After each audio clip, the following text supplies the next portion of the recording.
Je suis une personne perdue dans la foule, anonyme, presque invisible. Je suis chacun d'entre nous. J'ai eu de grandes passions et d'immenses déceptions. J'ai beaucoup rêvé, de liberté, de voyage, de tout quitter et de tout recommencer. Et puis j'ai rencontré Félix, Serge, François et Samuel. Ils ont choisi la liberté. Ils ont choisi de ne jamais donner aux autres le droit de décider pour eux.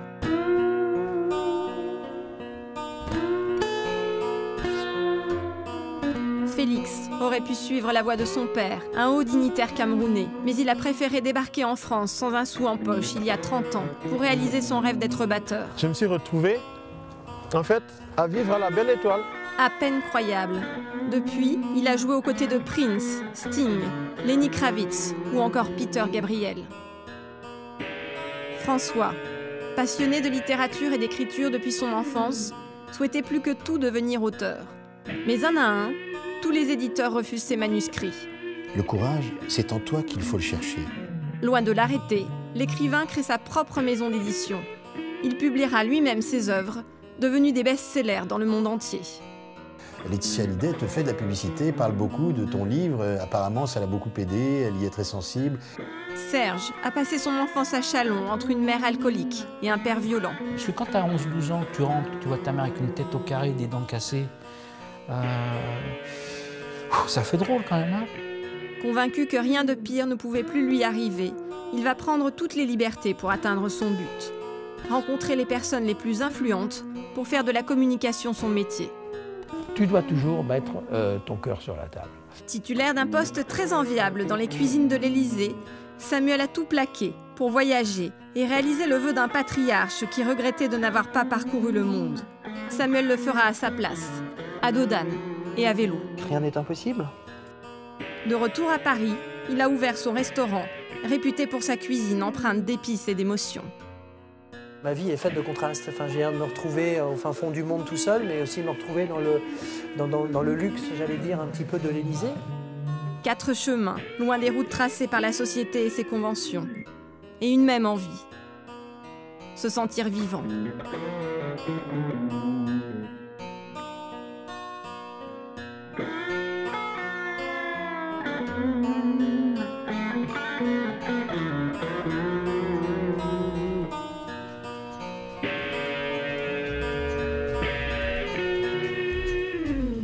Table 5, s'il vous plaît. 3 Saint-Jacques, une grenouille.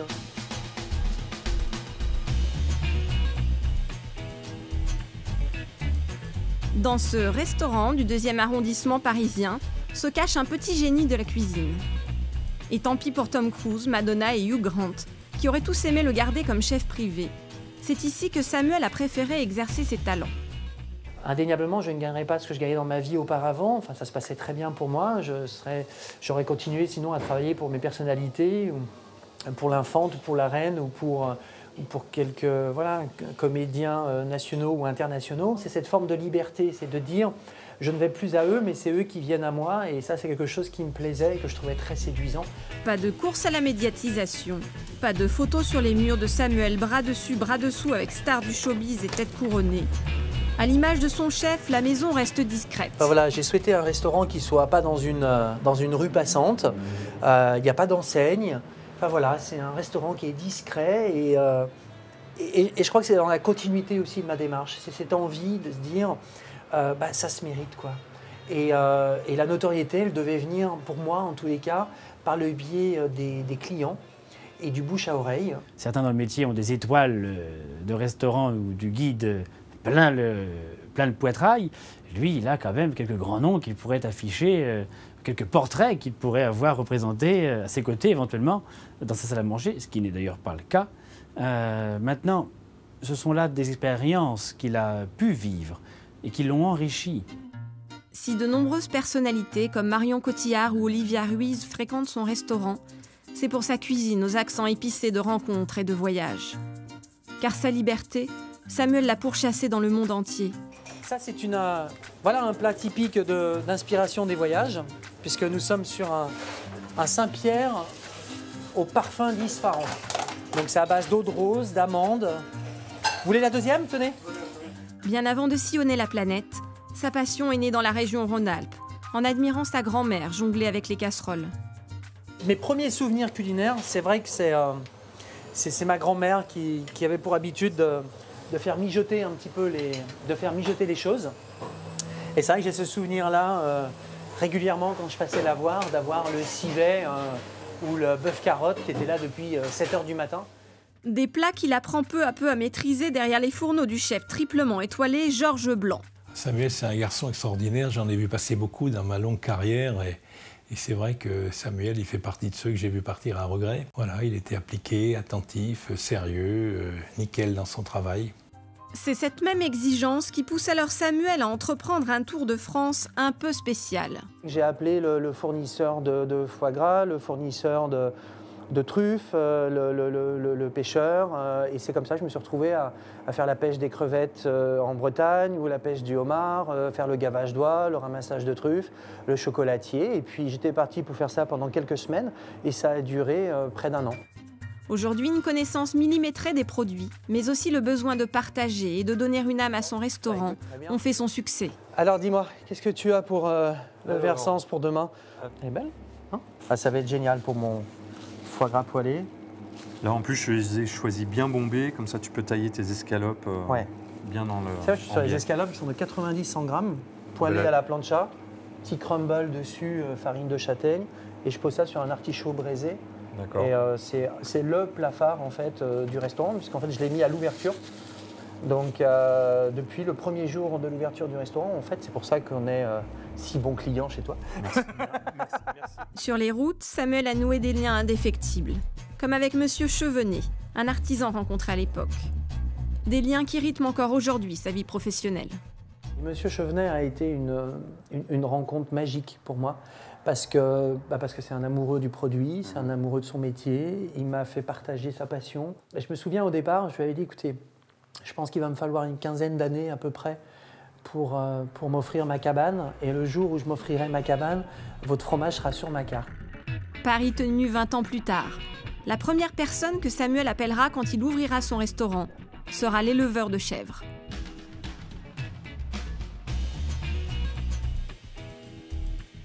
Une façon de rendre ce qui lui a été donné.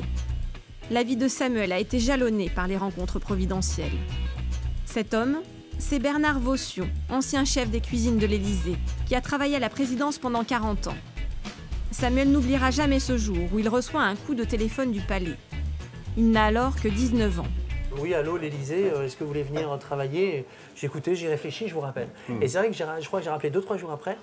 Et ça m'avait marqué parce qu'il m'avait dit, c'est quand même pas possible. Il m'a dit, il faut que je vous rencontre quand vous allez venir. Parce qu'il m'a dit, vous êtes le seul à m'avoir dit que vous avez besoin d'un temps de réflexion pour venir à l'Élysée. Samuel, né dans un milieu modeste à Belay, dans l'Ain, découvre alors un monde qui lui est inconnu. On sert quand même toute la planète. C'est vrai que pour un appelé qui arrive, c'est vrai que d'un seul coup, on sert aussi bien la reine d'Angleterre que le président des États-Unis. Donc voilà, il y a aussi une espèce de chose comme ça quand on arrive qui est impressionnante. Après, c'est vrai que ça devient commun. Il avait préparé un superbe buffet à l'ambassade de Grande-Bretagne. Il y avait le prince Charles qui était là pour présenter la viande anglaise. Et je faisais partie des invités. Et c'est là que j'ai eu la surprise et le bonheur de retrouver Samuel qui avait préparé le buffet. Dans le palais de l'Élysée, suivi par des motards. Bonjour. À l'époque, c'est François Mitterrand qui a investi la grande maison. Et Samuel se souvient amusé de ses petites manies. Il ne fallait pas rater le croque-monsieur de 16 h. Oui, ça, puis oui, même les sandwichs. Non, mais les sandwichs, mais le croque-monsieur, je me souviens, il y avait tout un rituel sur le croque-monsieur. Et donc voilà, après j'ai été missionnaire du croque-monsieur à Monsieur Mitterrand. Mais ce soir, le menu semble un peu plus cadré. Voilà, on est sur un repas officiel, donc on est sur un petit feuilleté très léger avec des écrevisses et des morilles. On va faire des petits macarons de betterave confits avec une sauce réduite. Voilà, il y aura ça, donc voilà. Et puis le gâteau de pommes de terre qu'on faisait depuis, qu'on fait traditionnellement, un peu moulé avec du parmesan. Ça, c'est un truc qui c'est toujours joli, ça plaît à tout le monde. Et ça a traversé toutes les générations, ça. Je le faisais il y a 20 ans, à l'Élysée. Ça, je trouve ça assez joli et je l'ai gardé, ça. D'accord. Je l'ai même exporté au Japon il n'y a pas longtemps. Merci, messieurs. Ah, c'est chez moi, toi. C'est ta nouvelle maison de campagne? Ça te rappelle des souvenirs, toi. Voilà. Maintenant, on va vous inviter à visiter le reste de la cuisine. Pâtisserie, cuisine, égal manger. Et on y va. Des souvenirs qui remontent. Pourtant, Samuel n'a rien d'un nostalgique. Ses choix, il les a toujours assumés. À l'époque, on parle de lui dans les hautes sphères de la gastronomie. Mais aux honneurs du palais, Samuel préfère l'inconnu, sac au dos, pour un tour du monde en solitaire pendant 2 ans. À vélo, à pied ou à dos d'âne. Il y a un peu de folie d'une grande aventure comme celle-ci, et puis il y a une bonne part de rêve. Et je crois que si on mixe les deux, ça donne un petit peu mes envies, en tous les cas. De pas se dire, encore une fois, oui, mais non, attention, ou c'est pas possible, tu te rends compte, ou c'est pas pour toi, ou ça demande des budgets. Et en fait, je me suis aperçu avec le temps que ça demandait juste beaucoup d'envie, beaucoup de volonté peut-être, un peu de folie, de l'inconscience, mais pas tant que ça de moyens, en fait. Aller à la rencontre des autres, le moteur de Samuel. Lui dont les parents n'avaient jamais voyagé, prend comme un défi de découvrir le monde. Ce qui était intéressant, c'était de se dire, ce qui me semblait impossible, hier, est devenu réalité aujourd'hui, quoi. C'était un petit peu ça, l'idée, sans être dans un challenge ou... Voilà, c'était pas le but non plus. J'avais rien à prouver, j'avais juste envie de vivre. Ce sont toujours les rencontres qui lui ouvriront la voie. Comme ce patriarche qui lui confie son regret de n'avoir pas parcouru le monde. Alors, le dernier voyage, en fait, j'ai rejoint donc l'Iran à la Chine en vélo, ce qui représente à peu près 4500 à 5000 km, à peu près, parce que j'ai pas pris les chemins les plus courts. Mais voilà, à peu près. Mais encore une fois, c'était pas non plus un challenge. Ce vélo est vraiment parti juste d'une rencontre. C'est ce vieux patriarche pakistanais qui me disait, voilà, mon rêve était de faire le tour du monde en vélo quand j'étais jeune. J'ai écouté, moi j'ai jamais fait de vélo. Demain, je vais acheter un vélo et je vais essayer d'exaucer une partie de votre rêve. Dans la vallée de l'Unza, au pied de l'Himalaya, il offre son vélo à un paysan qui lui fait un étrange cadeau en retour. Je me suis retrouvé avec un ânon qui était en pleine forme pendant 1h30 le matin, et puis après qui était fatigué. Donc il s'avérait que j'ai dû le porter sur mes épaules, parce qu'en fait il ne voulait plus avancer, donc il était étalé par terre comme ça, en disant « je ne bouge plus ». Au terme d'un périple qui s'achève au Cambodge, le petit prince de 27 ans rentre en France le soir de Noël. Sa valise pleine de souvenirs, et bien décidé à exaucer son rêve d'enfant, ouvrir son restaurant. Là aussi, il y a une petite anecdote concernant les ânes, puisqu'en fait, il y avait donc Térou et Mango, Térou qui était le bébé, et que j'arrêtais pas de perdre parce qu'il partait dans tous les sens. Donc en fait, il avait ce petit collier, voilà, avec un noyau à l'intérieur, avec un petit caillou. Et en fait, ça permettait de pouvoir le repérer en fait, quand il allait se promener. Des photos, il en a gardé plein ses albums, même s'il les consulte rarement. Et il y avait le patriarche qui était là, et en fait, en voyant mon vélo et mes lunettes et ma casquette, il n'avait qu'une seule envie, c'était de prendre un petit peu tous ces apparats pour faire une photo. S'il a quitté les contrées lointaines, Samuel en est reparti avec la confirmation que la liberté était gage de réussite. La réussite, il y en a-t-il une? Je crois que la réussite, c'est l'épanouissement de soi. À un moment, si vous voulez vraiment prendre du plaisir et en offrir aux gens que vous aimez, je pense qu'il faut d'abord être bien dans ses baskets. Alors après, une réussite, vous savez, ça ne veut pas dire grand-chose, je pense. S'il y a une réussite sociale, réussite... Moi, ce qui était vraiment important à mes yeux, c'est d'être en harmonie avec mes convictions, en harmonie avec ma passion, en harmonie aussi et dans le respect des gens que j'aime autour de moi. Une réussite peut s'effondrer assez rapidement. En revanche, ces expériences sont en moi et m'ont construit. Donc ça, c'est quelque chose qu'on ne m'enlèvera jamais.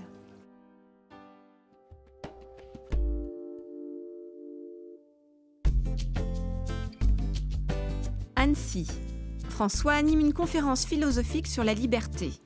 Il y a peut-être plus important dans une vie d'homme que de gravir la plus haute montagne, c'est peut-être de descendre au fond de soi-même. Une introspection au quotidien qu'il retranscrit dans ses livres au succès mondial. C'est ici, dans cette librairie sur les bords du canal du Thioux, où il passe tous les jours avec son fils, que tout a commencé pour lui. Bon, Christophe. Ouais. Au revoir. Bon vent. Merci. Allez, bonne journée.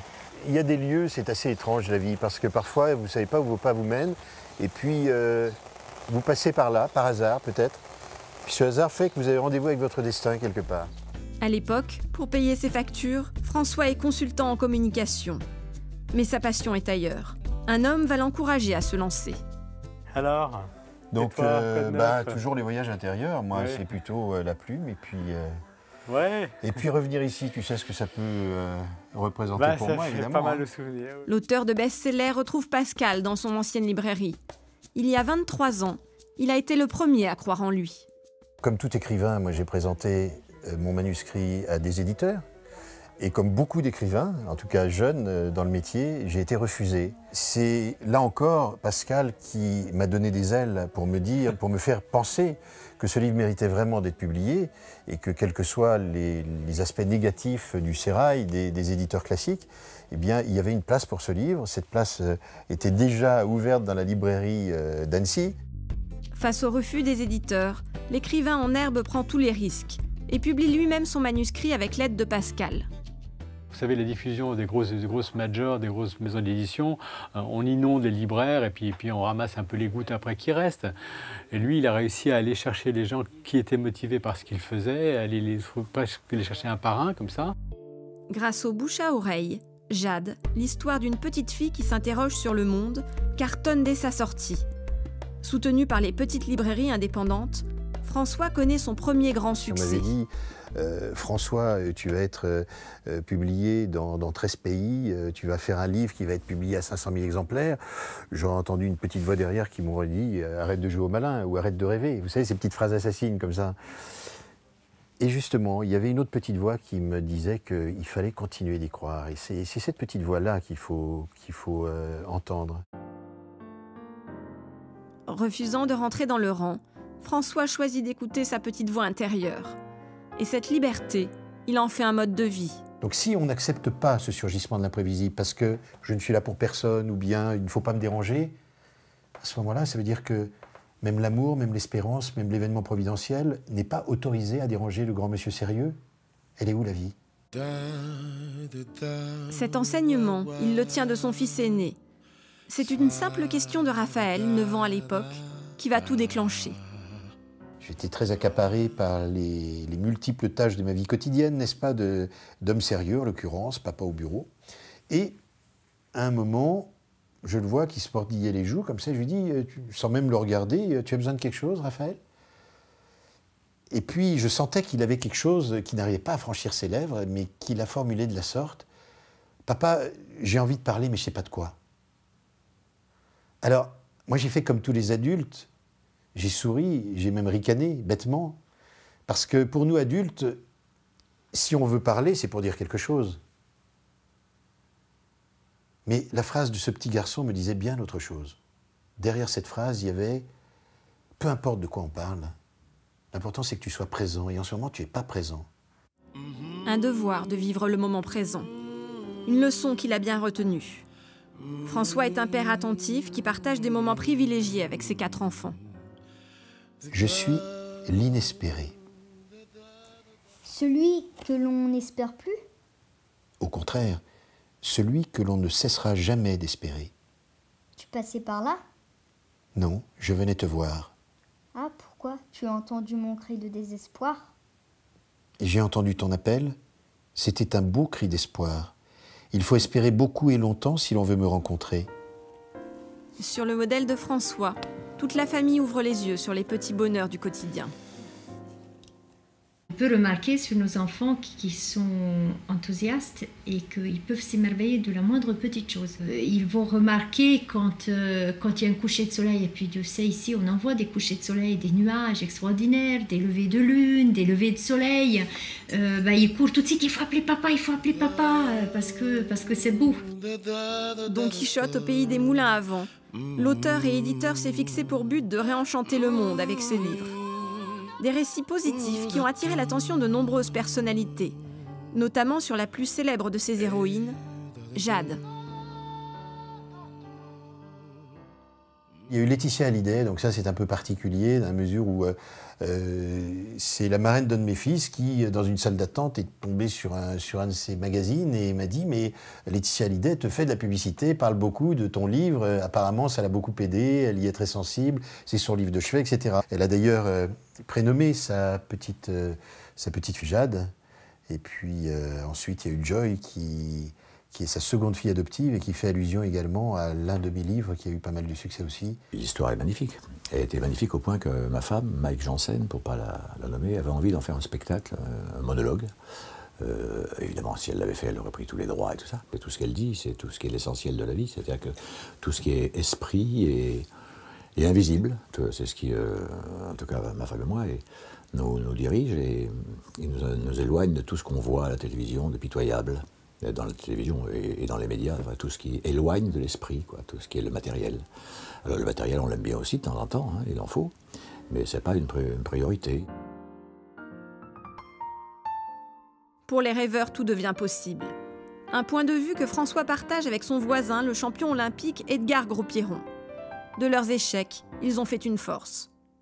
On ne se rend pas compte à quel point des expériences qui sont a priori négatives peuvent nous enseigner beaucoup plus que des succès qui appartiennent à la frivolité ou à quelque chose qui n'est pas forcément mérité.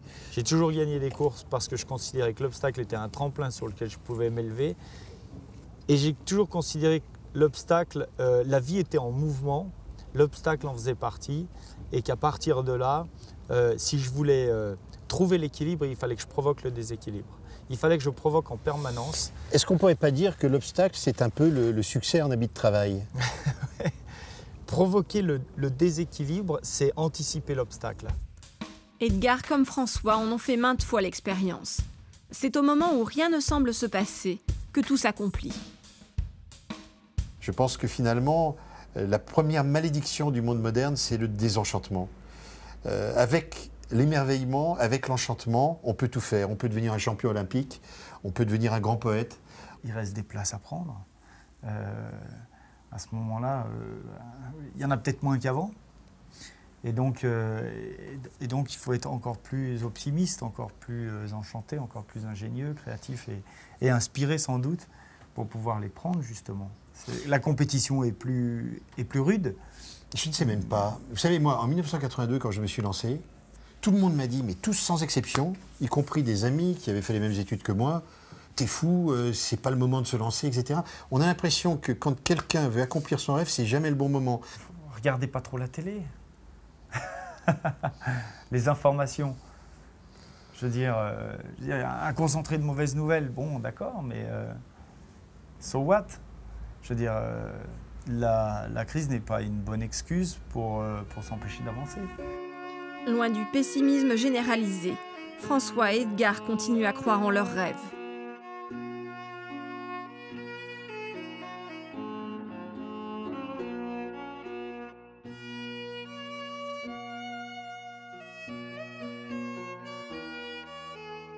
Jean-Philippe, ami d'enfance de François, lui a toujours connu cette liberté. Prendre de la hauteur. Et ça, on l'entend sur le plan géographique, mais à l'intérieur aussi, tu vois. Moi, c'est la montagne. Tu es tout près de la montagne. Dès qu'on peut. Ouais. Alors, tu vas dans les stations? Oui. Une liberté qui s'est exprimée pour lui à travers l'écriture dès son plus jeune âge, encouragé par ses parents. Une respiration vitale pour le petit garçon introverti qu'il était à 11 ans. Et mes parents ont fait mieux que de respecter mes rêves, ils les ont non pas calibrés, non pas balisés, mais ils leur ont donné les moyens de s'épanouir comme un enfant que j'étais justement. Mais les rêves, ils les ont accompagnés. Ils n'ont pas voulu les contrarier, mais ils m'ont posé plein de questions qui m'ont poussé à approfondir justement ce qui était de la part de quelque chose d'irréaliste. Et puis, ce qui était quelque chose, au contraire, qui pouvait constituer le socle de quelque chose d'important à bâtir. Aujourd'hui, il transmet à son tour à Vincent, le plus jeune de ses fils, ce droit au rêve. Cette liberté que nous possédons tous en nous, à condition de lui ouvrir la porte. Tu vois, quand je te regarde là, c'est comme un ciel de nuit avec plein d'étoiles dans les yeux, comme ça. Et chaque étoile correspond à un rêve. Et à un moment, il faudra choisir parmi tes rêves. Ça va être ton étoile du berger, tu sais, celle qui apparaît la plus proche, la plus grosse. Celle qui fait que même si on est égaré sur Terre, eh bien, quand on regarde cette étoile-là, on sait où on va. Eh bien, ton rêve, ça va être pareil. Ça doit être ça, autrement, ce n'est pas un vrai rêve. Ça doit être un rêve que tu as envie de suivre. Et tu sais que si tu suis cette étoile-là, si tu suis ce rêve-là, tu ne pourras pas te tromper.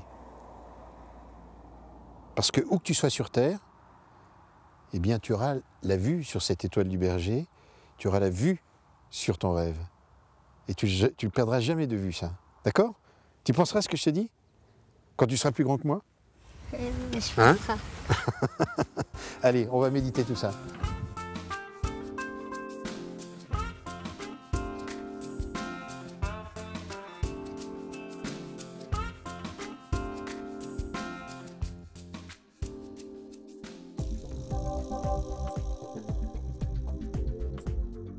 À 49 ans, Serge veut donner un nouveau sens à sa vie. Bonjour Jacques, ça va bien et toi? Il veut débuter une nouvelle carrière dans la communication. Et pour ça, il compte sur les recommandations d'un homme avisé. Je venais un petit peu prendre une nouvelle fois des conseils auprès d'un de mes maîtres en communication. Parce que c'est vrai que là, j'ai vraiment l'impression que c'est quand même de plus en plus dur. Ce qui manque le plus, c'est l'énergie créatrice. Ouais, tu l'as, ça fait partie de tes gènes. Je l'ai, mais tu faut pas paniquer. Serge a réussi à convaincre Jacques Séguéla de lui livrer les secrets de sa réussite. Quand tu arrives, tu dis, ça a été très difficile de vous avoir, votre temps est précieux, je vous demande 10 minutes. Vous avez un problème, j'ai une réponse à votre problème. Si elle vous plaît, on en parle plus. Si vous pensez que je suis à côté de la plaque, je vous laisse travailler. Tac, déjà, le mec dit, bon, qu'est-ce qui se passe, etc. Il se libère l'esprit et il t'écoute. Tu dois toujours mettre ton cœur sur la table. Et ça se voit. Ça se voit déjà dans tes yeux. Tu as toujours été comme ça que tu m'as séduit la première fois que je t'ai vu. Et pour approcher le pape de la communication, Serge a utilisé une méthode peu orthodoxe. Après le tollé sur la phrase malheureuse sur la Rolex, il appelle la radio où celui-ci est invité pour poser une question en direct à l'antenne. Écoutez, Jacques, moi j'aimerais juste que vous me donniez un conseil. Je commence un petit peu dans ce monde de com. Et je voudrais que vous me donniez un conseil, c'est comment faire pour ne jamais dire une connerie comme vous avez dit. Et ça l'a fait rire. Et il m'a sorti, bah écoute, je voudrais prendre le temps de t'expliquer ça et je vais t'inviter au resto. Une humanité qui a payé. Pour Serge, ces rendez-vous agissent comme de véritables piqûres d'adrénaline. Il en ressort avec le droit de croire en ses rêves. Donc comme je suis quelqu'un de libre, j'ai toujours envie de continuer mes rêves, d'essayer d'aller là où j'ai envie d'aller. Pourquoi pas m'occuper d'artistes, de leur communication, d'avancer. Et puis je continuerai comme ça jusqu'au bout. Et puis je sais que je vais y arriver. Une détermination à toute épreuve. Oser, ça fait partie de son ADN. Serge utilise les réseaux sociaux à sa manière. Ah bah tiens, lui, je vais essayer de le coincer. Une méthode plutôt gonflée pour se faire un carnet d'adresses. Serge n'hésite pas à contacter les stars directement sur les réseaux sociaux. Sans gêne, mais toujours avec humour. Hello Luana, ma femme m'a préparé ton délicieux piccata de limon. C'était géant. Baci.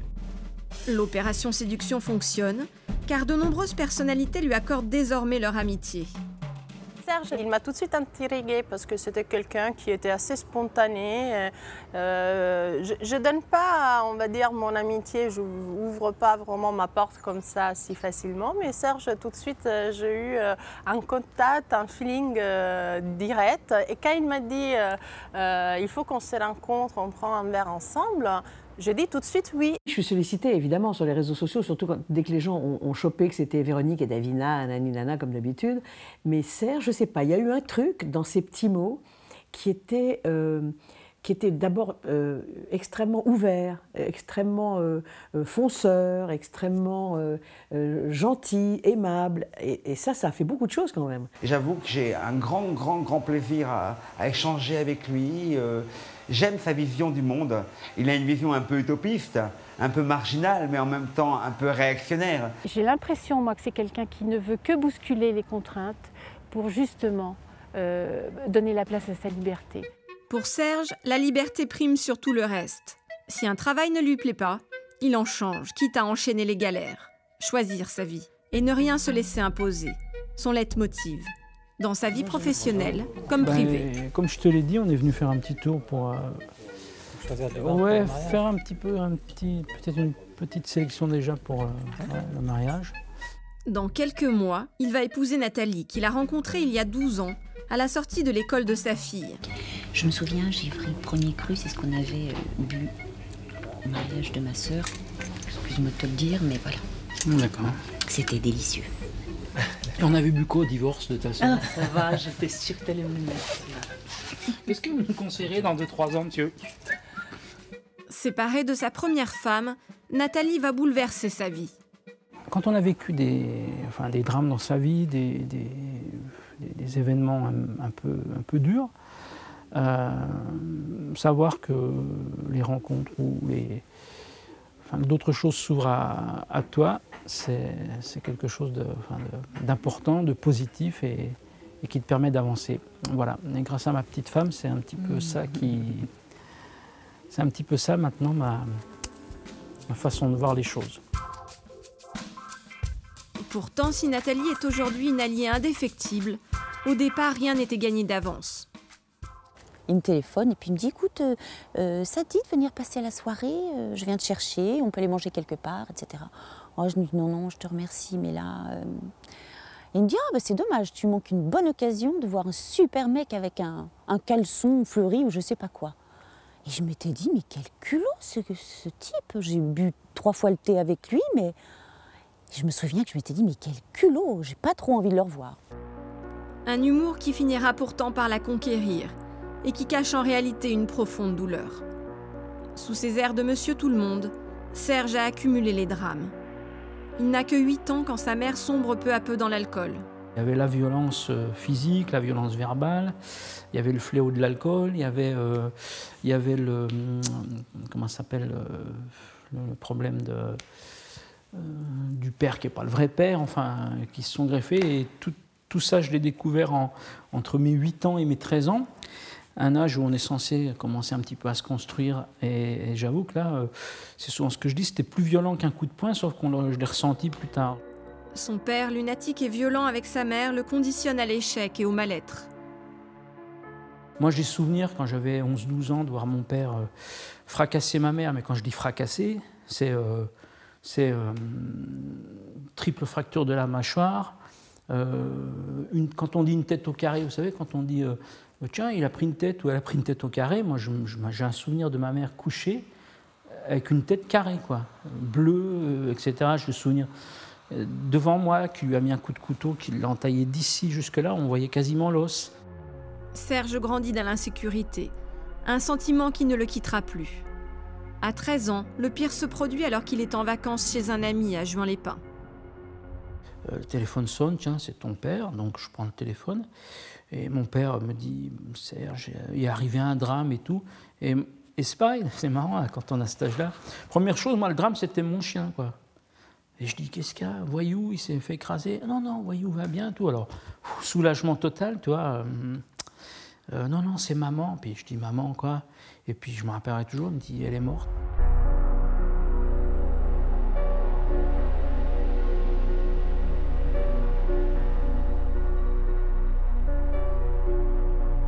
La mort brutale de sa mère laisse Serge effondré, mais lui donne aussi la force de prendre désormais toutes les libertés.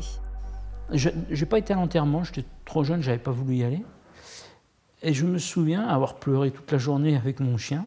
Mais par contre, je me dis, tiens, ça gueule plus. Je vais rentrer, il y aura pas de... Je veux pas la voir, enfin... T'arrêtes un peu là.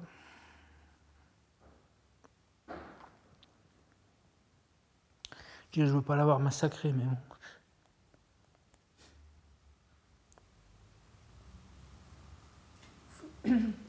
Vous vous sentiez en danger, en fait Je me sentais un petit peu en danger, mais je m'en foutais un petit peu. C'est peut-être pour ça que maintenant je m'en fous un peu d'être en danger.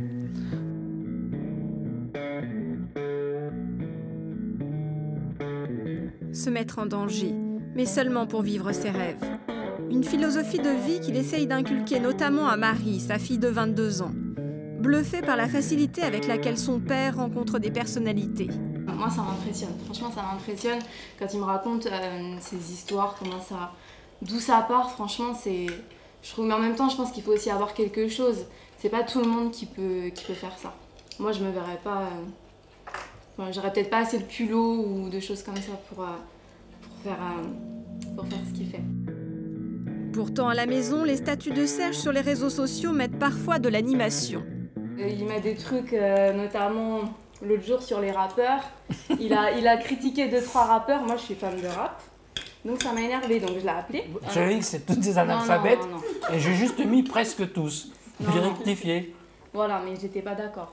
Il y en a certains qui sont très très bons, très très fins. Bah oui, bah tu écoutes au moins. Bah oui. Cite. La Crime, Booba, La Fouine, 50 Cent. Non mais là tu dis ça que j'écoute. Bah non. Mais au-delà de ces légères différences de point de vue, Marie comme Judith, la fille de Nathalie, ont compris grâce à Serge que tout semble possible, avec une petite dose d'inconscience et de liberté. Jamais j'oserais aborder des gens comme ça, enfin, ça m'intimiderait vachement de voir des gens de renommée quand même importante qui, je pourrais pas les aborder comme n'importe qui par exemple. J'oserais pas, puis ça je pense qu'ils aiment bien chez Serge, donc du coup ce serait pas pareil quoi. Mais pourquoi ce serait pas pareil, Madoune? C'est pas que, ils sont tellement différents des autres gens, mais c'est des gens qu'on admire. Non, mais justement, c'est ce que je suis tout le temps en train de vous dire. Faut jamais. Après, t'as abordé, il faut pas devenir ni trop pressant, ni trop fan entre guillemets, toi. Les gens, t'essaies après, puis voilà. Essayer, ne jamais rien lâcher, suivre ses tripes. Une leçon pour le petit gosse de Châlons qui redoutait de rentrer chez lui. Le prix de sa liberté.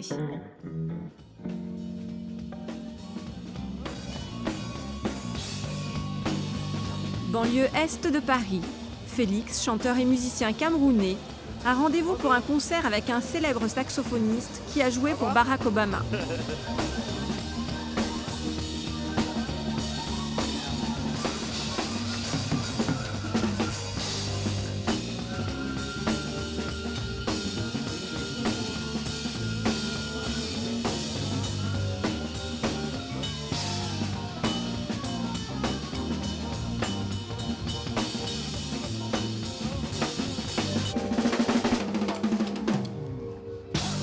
Celui qui réussit dans la vie, c'est celui qui insiste. C'est le clou qu'on plante avec le marteau. Il tape le même clou. Même si ça dure des années, il faut taper. Et à la fin, ça entre, c'est fini. De la persévérance avant tout. Le fil rouge de la vie de Félix. Aujourd'hui, il est devenu l'un des plus grands batteurs de sa génération. Mais il continue de répondre présent pour les petits festivals aussi. À taille humaine, comme lui. Pour moi, tout le monde est grand. Du moment qu'il ne me dépasse pas, du moment qu'il m'arrive là. Non, mais donc, je joue souvent, c'est vrai, dans des stades, des grands stades de 5 000, 10 000, 500, je joue devant 500 000 personnes. Comme je joue aussi dans des clubs, des petits clubs où il y a parfois 3 personnes. Les 3 personnes, c'est des amis à moi que j'ai invités. J'ai autant de plaisir, j'ai autant d'énergie.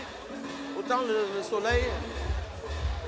Je pense que c'est pas un nombre de personnes qu'on joue. C'est l'amour qu'on veut donner, qu'on veut partager. Si cette quête du bonheur est aussi importante chez lui, c'est parce que son chemin a longtemps été jalonné d'embûches. Sa liberté, il l'a payée au prix fort.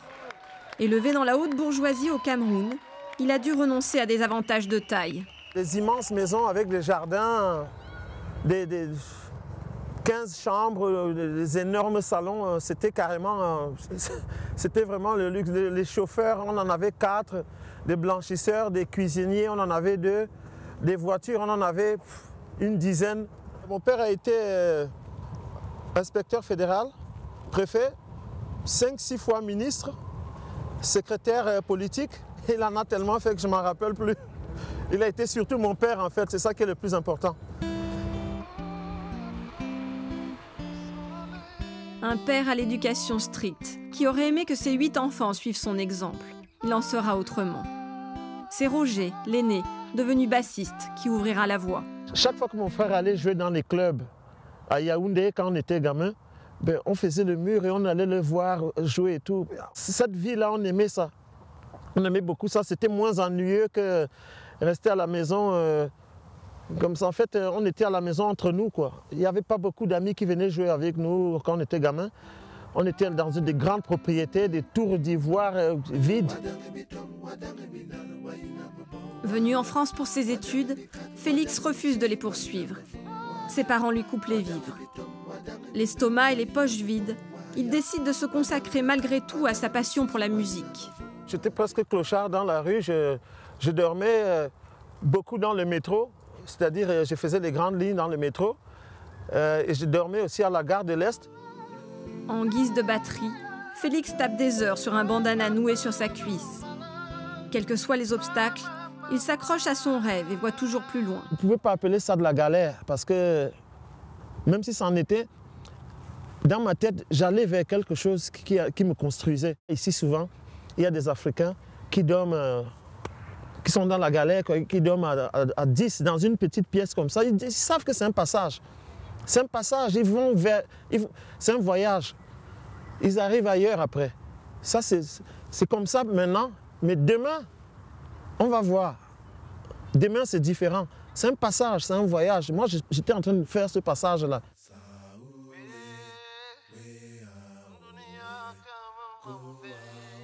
Félix persévère. Il s'entraîne à la batterie sans relâche et enchaîne les castings. Jusqu'à ce que Manu Dibango, l'emblème de la musique africaine, le repère au Salon de la musique où il joue avec son jeune frère Armand. Une rencontre qui va changer sa vie. Un jour d'après-midi, je me balade au salon et je vois une paire de gars en train de jouer, mais d'une façon furieuse. J'ai dit, mais attends, c'est quoi comme histoire? Évidemment, ma curiosité naturelle, je vais là, et puis les gars, tonton, bon, on arrête là, et puis par hasard, je dis, tiens, donnez-moi un peu le dring, on ne sait jamais. Hein? Et Manu lui dit, après ce dring, Manu lui dit, ouais, venez boire un thé à la maison, un café. On passe comme ça au hasard, boire un café avec mon frère. Et Manu lui dit, tu sais comment Manu, il démarre souvent à la seconde, il est ailleurs, il est déjà parti. Et il nous dit, au fait, j'ai une émission Pollen avec Foulki. Il nous dit, je dois partir là, tout à l'heure. Là. C'est bizarre, on m'a demandé de me laisser. Bon, je vais aller seul. Mais au fait, les deux frères, là, puisque vous êtes accompagnés... Pendant 13 ans, Félix accompagnera le chanteur sur les scènes du monde entier. C'est un homme de spectacle, Félix. C'est vrai que si je dis qu'il joue bien la batterie, je n'ai rien dit, parce qu'il n'est pas que ça, il est créateur dans ce qu'il fait. En plus, c'est quelqu'un qui est capable de vous tenir les côtes, et c'est un raconteur d'histoire. Enfin bref, ça fait partie des gens que tu aimes dans ce métier-là, parce qu'il ne fait pas que faire juste ce qu'on lui demande de faire. Il crée au fur et à mesure, il surprend. Voilà, Félix est surprenant.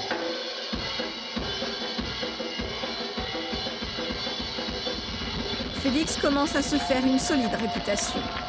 Un jour, il reçoit l'appel d'un certain Pierre Gabriel. Je dis Pierre Gabriel. Il dit, oui, Peter Gabriel. Yeah, Peter, yeah, what's up? Je commence à plaisanter en disant, ouais, c'est un plaisantin. Chante alors une chanson, là. Mercy Street. Looking down an empty street, she can see our dream. J'entends la voix, je dis, mais c'est pas possible. Ça, c'est la voix de Peter Gabriel qu'il a dans le disque, là. Je lui dis que si il me dit, oui, c'est pour une tournée, on a besoin de toi. Il me dit, please, wait a second, please. Je dis, je pose le téléphone, je m'en vais dans la salle de bain à côté, je fais... Et je reviens, je dis,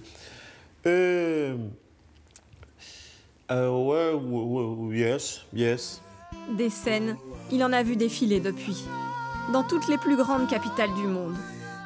Pourtant, il n'oublie pas d'où il vient et combien il a dû se battre pour en arriver là. Quand je dis souvent, la vie c'est comme l'ascenseur, ça monte et ça descend, les gens rigolent, mais j'ai vraiment vécu des choses qui étaient comme ça, quoi. Il y a des amis à moi qui ne savent même pas que j'ai tellement galéré, j'ai souffert dans des endroits, ils croient que je venais toujours avec ma voiture, avec la moto, bien habillée, ceci, j'ai plaisanté, j'ai rigolé, Félix, il est marrant, Félix, il est sympa, lui, hein. Mais tu ne sais pas d'où je viens, tu ne sais même pas ce que j'ai mangé hier. Un chemin jalonné d'enthousiasme, mais aussi de douleur et de déception. Pendant des années, Félix a dû lutter contre les idées reçues. Quand on arrive ici à Paris, à un moment donné, je suis confronté à quand même ce qu'on appelle le, le délit de faciès. Pour arriver à avoir la même voiture que mon voisin qui est là, j'ai dû parfois faire 4 fois plus, montrer 4 fois plus, prouver 4 fois plus. Quelques bistrots contre un bon repas chaud, le traîner une toile. Nous récitions des vers groupés autour du poêle en oubliant l'hiver. La bohème, c'est la bohème. Ça voulait dire, tu es jolie. La bohème, oh non. Et nous avions tous du génie. Les plus grands font désormais appel à ses services. Paul Simon, Chuck Berry, Sting, mais aussi Prince qu'il rencontre dans un bar. Je suis monté sur la batterie et j'ai commencé à jouer. Ça a commencé à plaire. Et Prince qui était assis là a dit, il est monté, il est venu. Il a dit, je veux jouer dans ce qui se passait. Il a commencé à jouer la guitare. À la fin, je suis sorti, j'étais ruisselant de sueur parce que je n'avais jamais joué autant, aussi fort, aussi longtemps.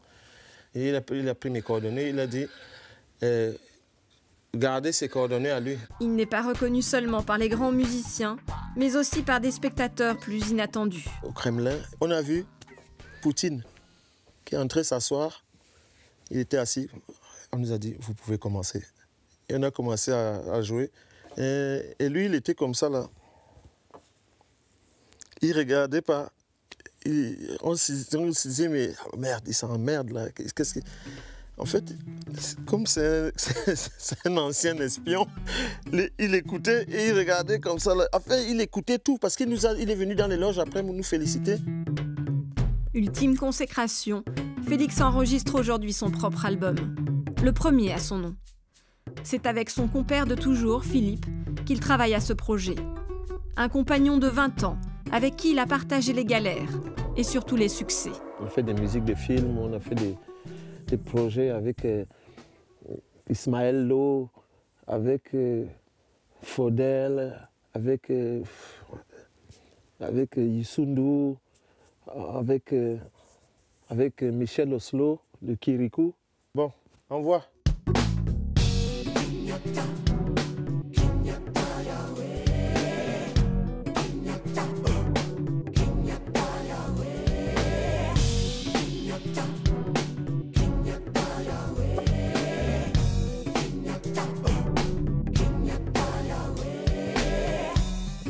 Au sommet de sa carrière, Félix reste fidèle à ses valeurs et à ceux qui l'ont toujours soutenu dans les bons comme dans les mauvais moments. Monopause.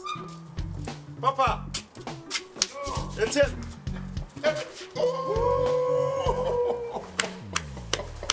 Alors tout le monde est là. Sorry. Non mais tu t'es blanchisé, mon frère, ton piment ne pique plus. Si Félix a toujours choisi l'authenticité, il en a gagné ce qu'il possède de plus précieux, le respect de ses pairs. Je pense que Félix a ce côté flamboyant sur scène qui fait que il est tout simplement excellent sur son instrument et en plus sur scène il est lumineux. Moi, je dirais que sa grande force, c'est de savoir s'adapter dans tout milieu, dans toutes circonstances, tout en restant lui-même. C'est quelqu'un de très spontané et quelqu'un qui... Cette spontanéité-là, on ne peut pas l'arrêter parce que si on l'arrête, on tue la matière, quoi. On tue l'expression, on tue... voilà. Et Félix, il a ce côté où c'est quand il part en live que c'est là qu'il faut capter le moment parce que c'est là où on vit des moments absolument géniaux. Dans la vie, en amitié, en musique.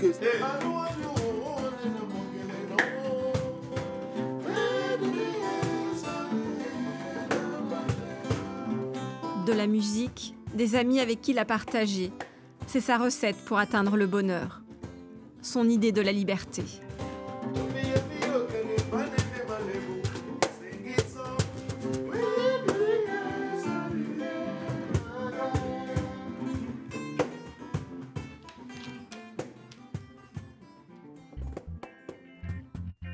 Pendant combien d'années ai-je couru après ma liberté? Je ne sais plus. Longtemps, ma seule liberté n'a été que de rêver. Jusqu'à vous. Samuel, tu m'as montré que je ne dois pas avoir peur de partir de temps en temps, sans filer. Serge, j'ai compris que peu importe mon passé, je peux provoquer mon destin. François, tu me rappelles que je dois toujours laisser la porte ouverte à l'imprévu. Félix, avec toi la persévérance prend un autre sens. Tout n'est que passage. Vos passages. Notre passage. Maintenant, je le sais, tout est possible avec nos libertés.